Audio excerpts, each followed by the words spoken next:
how's it going, y'all? Nick here with the last coat. Springtime is here and summertime is near, so we're going to get our car prepped and ready for summertime. Got the GT4 behind me. I'm going to show you guys the proper steps to getting it ready. This wash bucket here is going to be solely for the body of the vehicle, and then this one will be for the actual wheels, exhaust tips, inner fender wells, that kind of thing. This will not touch the body of the vehicle. So we're going to use the last soap. You're going to use about 2 to 3 ounces to about 2 gallons of water or so. I'm just going to eye out.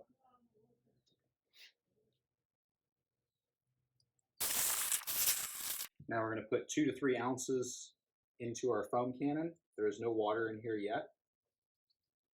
There is a measurement on the side of the foam cannon that will show you it's in milliliters. Just convert it to ounces. Top off all the way to the top with water. Or if you want really, really thick suds, you can run this foam cannon completely full of soap undiluted.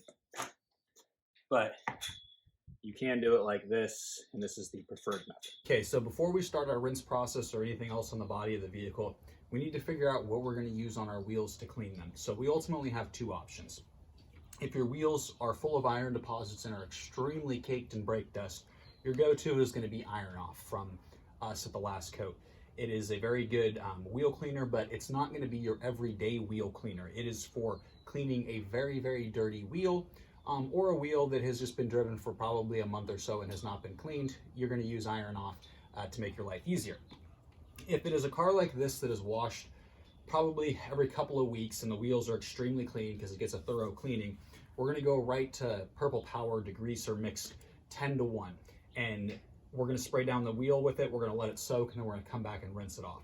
We would do the exact same process with Iron Off, but for this wheel, again, it is not full of iron deposits. It does not need this type of a chemical to clean it. Degreaser will work just fine.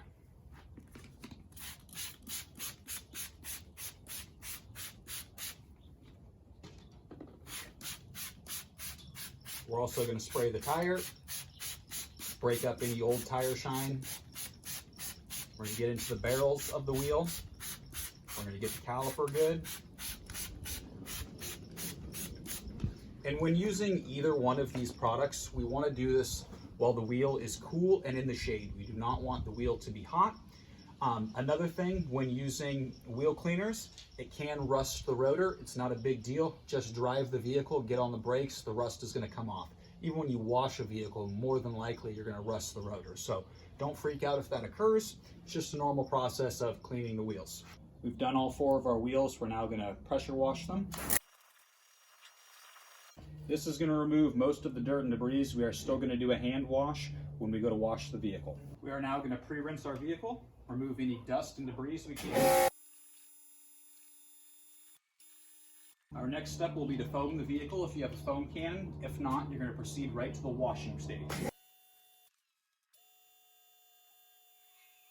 Okay, so while we let the body soak and break down some of the debris and things on there, we're going to clean our wheels first. So we're going to use a combination of one of these for the inner drum of the wheel, and we're going to use a brush like this to get into the lug nuts, or you can even do the calipers with it. It really depends on how dirty the wheel is.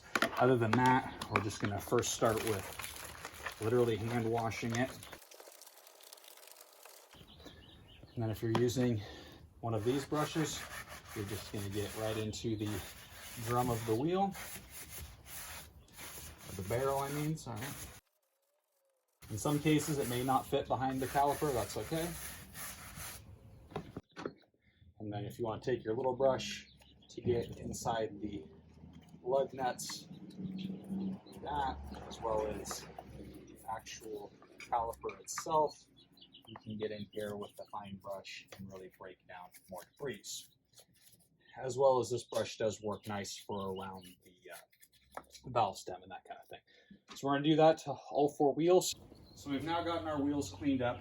You can now actually pre-rinse the vehicle again to remove the soap, or just go straight into washing it. This vehicle is clean enough in my opinion, we can just go straight into washing it, but if not, grab your pressure washer, rinse at this point, and then go to an actual hand wash.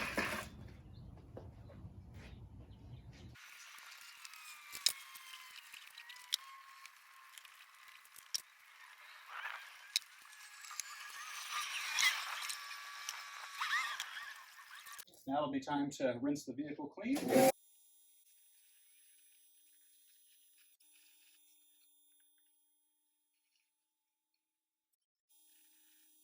Okay, so for our next step, we're going to take our body wash bucket and we are going to dump it out. If it's dirty, we're going to rinse it out with our pressure washer here. And just get most of the debris out of there. We're then going to take 2 to 3 ounces of the last soap. Again, I'm going to eye this. That's going to be about 2 to 3. We're going to put our wash mitt back in here and we're going to fill this bucket back up with about 2.5 gallons of water. So now we're going to take our bare slate clay mitt and we are going to decontaminate the vehicle surface. All right, so we're going to take our bare slate clay mitt. We're going to put it right into our bucket of the last soap and water. We also have our original wash mitt, or we also have a microfiber side on the bare slate clay mitt here. So we can use this to lubricate the surface, and then we use the clay side to decontaminate the actual paint. This vehicle does have a clear bra across the entire front section and does not require being clay barred. It can be clay barred, but there is no reason in this situation because this is not contaminated. Now, when we get back over here to the actual paint, the paint actually is contaminated. So we will be doing the clay mitt across the entire lower sections of the car, the roof, and the back section, but we are actually not going to hit the fender, bumper, or hood, or in this case as well, it has a clear bra strip that comes back to here. So we're not going to touch that, but the nice thing about a clay mitt is if you run up against the paint protection film edge or clear bra, it's not going to leave clay jammed into the edge. So I'm not saying smash it up against it, but it is better than a clay bar.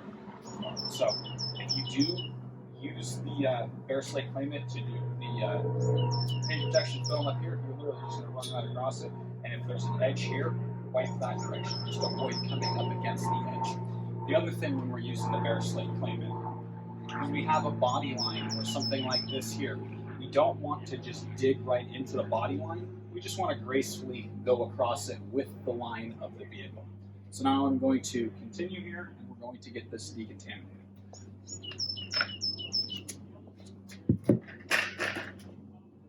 Oh, and I did forget to say, you can also decontaminate the glass as well. So same procedure, get it lubricated, and then we just run our clay mitt across.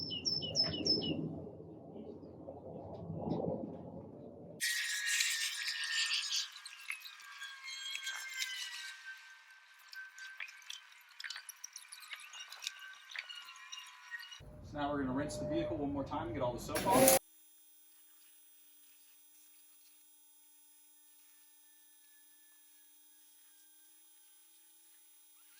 So now we're going to take a drying towel. This is a microfiber drying towel, and we're going to dry the vehicle.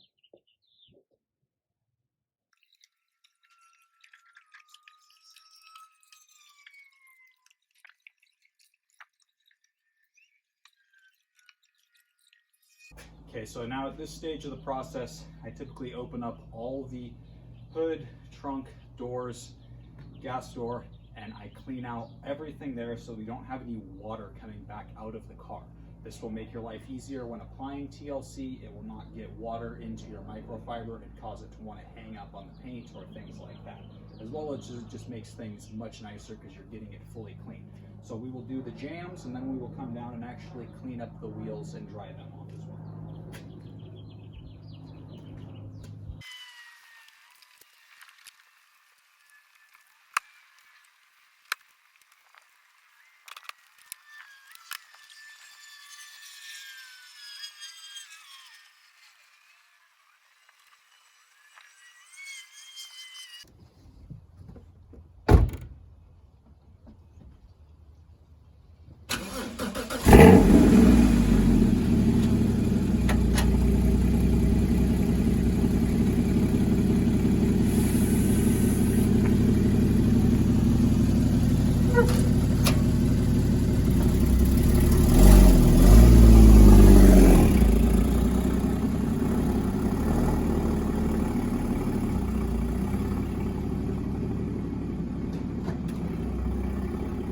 Hey, what's up everyone? We're back with the GT4 here, It has actually been 12 hours. We had to do a few other things with the vehicle as well.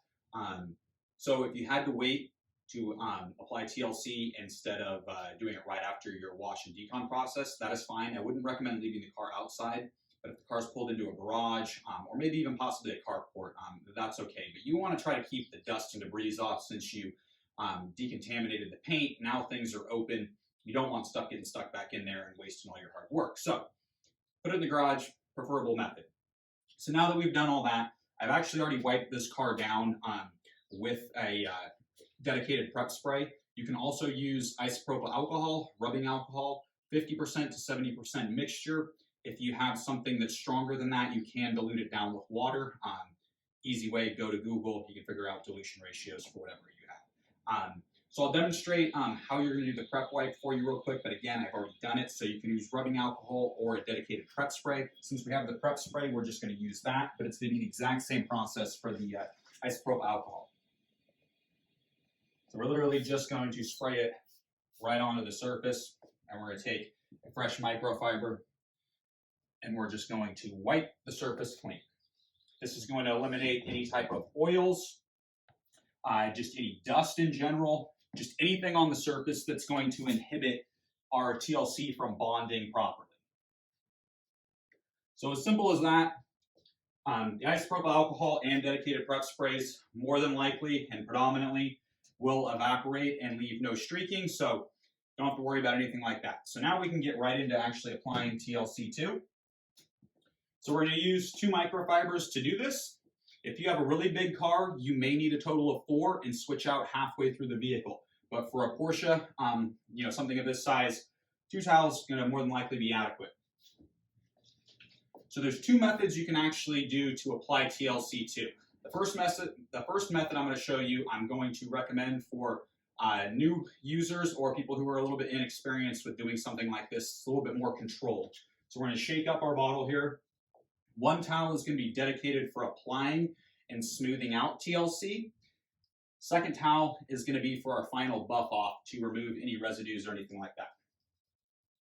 So first method is going to be spraying, So you want to shake everything up well, and we're going to put about 3 to 4 sprays on the actual towel, and we're going to basically hashtag the panel. Sure that we get even coverage across the surface.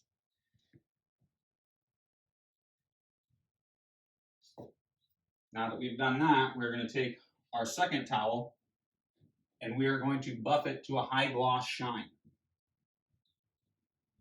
If you were to ever get streaking with TLC, a damp microfiber will help smooth that out, and then take the dry one and buff it away.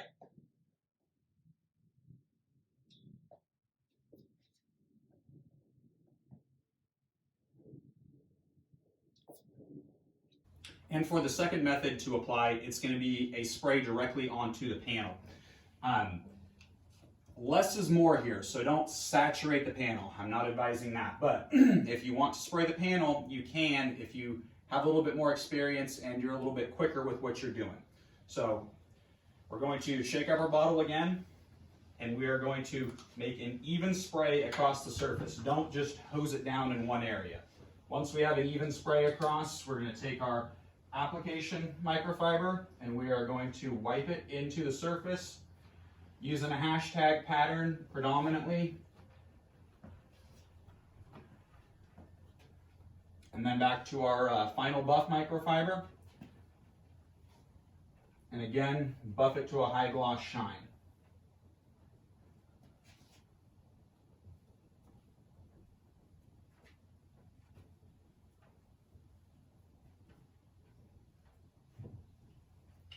So it's really that easy. Your choice between the 2 methods. I'm going to finish up this entire vehicle and then we'll take it outside and do a walk around, and you guys can take a look at it.